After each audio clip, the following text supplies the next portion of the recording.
close your eyes and let your mind go completely blank.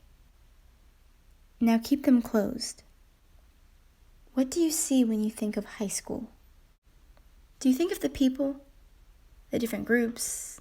Do you think of the classrooms or the lessons? Do you think of the teachers? Do you think about the games or events? Do you think of something good? Or do you think of something bad?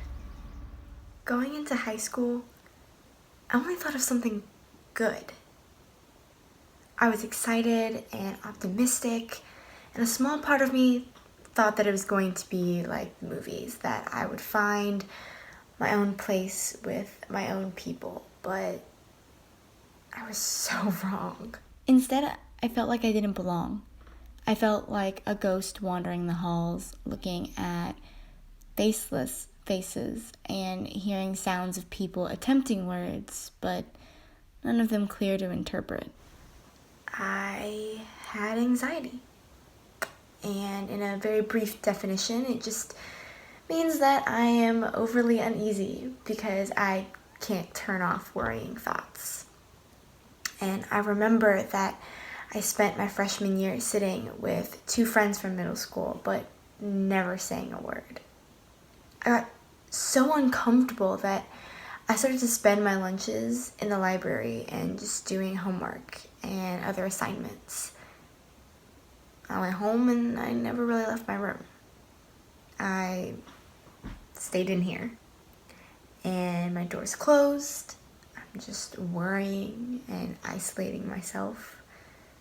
And then I'd wake up the next morning and I would try to find something new to wear or a different combination of clothes so that I could make myself presentable.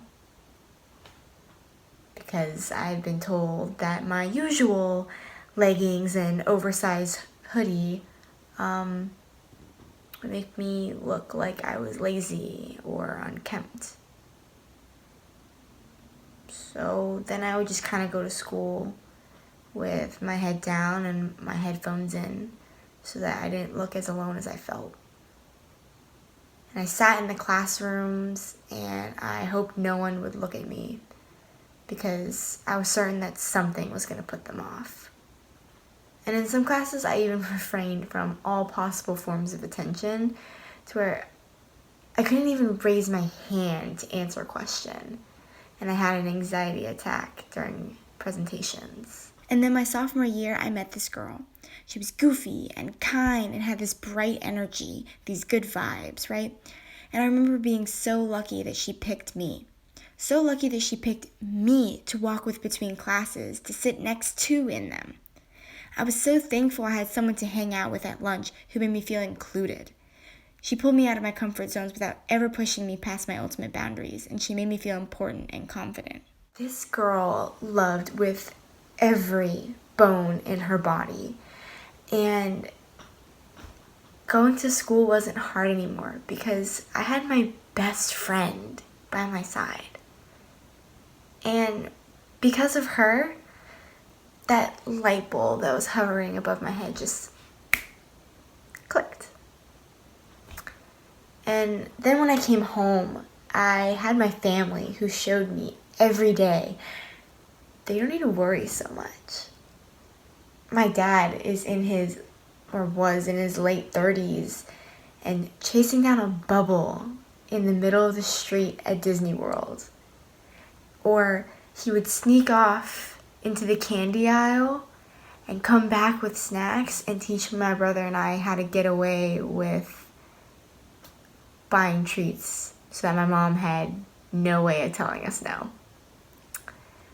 And my brother is so innocent, but we will never tell him that I admitted that. And he just has such a big heart. He would help my mom cook and do the dishes, and he would always come up to us and ask if we were okay, and he'd put like a supportive hand on our shoulder. And he never forgot to kiss us goodnight. And my mom's confidence comes from her sass.